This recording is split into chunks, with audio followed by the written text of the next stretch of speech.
The next 3 to 5 years offers continued challenges for the world economy. We think growth at best is going to be around 3 to 4%, and that's the average of the last 30 years. There's very little chance that we're going to have what would have once been regarded as strong economic growth in the world.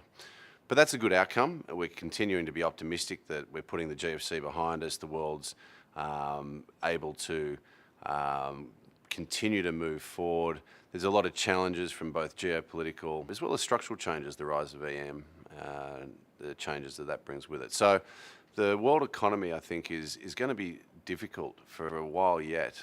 It's really not until China unleashes the potential consumption that it's got, and until we start to see Europe's problems sorted out, that we can expect to see a world economy that was once regarded as strong. And I don't see that in the next 3 to 5 years. Some of the key trends to watch out for are the developed markets will remain soft. Only the US really offers any chance of decent growth of the large advanced economies. The emerging world, therefore, will continue to be the primary driver of world growth. Indeed, probably anything from 2/3 to 3/4 of world economic growth, the extra output in the world economy, is going to come from EM.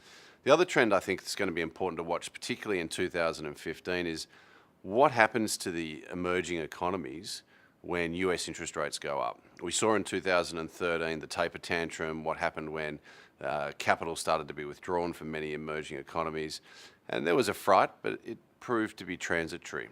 But the fear of tighter US dollar liquidity versus the actuality of higher US interest rates may be a different proposition. And I think it's important for us in terms of our strategy, because I think the weak parts of EM are likely to be found in parts of Latin America, parts of the Middle East, and parts of Africa.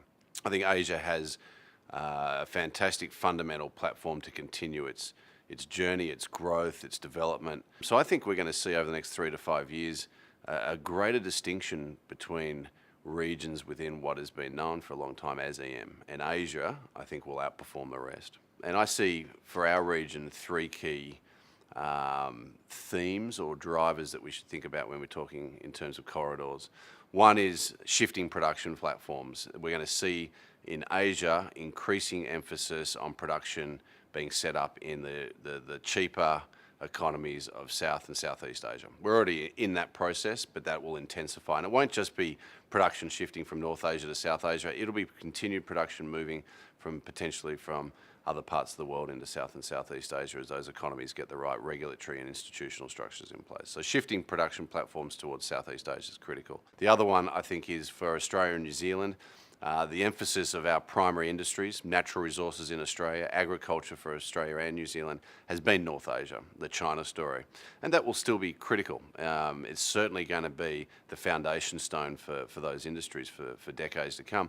But the growth, the delta for those industries could well be South and Southeast Asia. They're the countries that are going to go through that next wave of development. They're the countries that are going to need to put the infrastructure in place. They're going to need the metal and also the increase in demand for food. So the final point is around services, in particular financial services. As we pointed out in our Caged Tiger report earlier in the year, China is on the cusp of major financial reform. Well, it's doing it. It needs to continue to do it. And that should be an end game where they open up their financial system. As the world's biggest provider of capital, has the most excess savings, that opening up of China's financial system will fundamentally change the way capital flows, not just within Asia, but around the world. And we will see much more of that excess Chinese capital go straight into Southeast Asia. So that's going to be an important portfolio capital flow corridor to watch.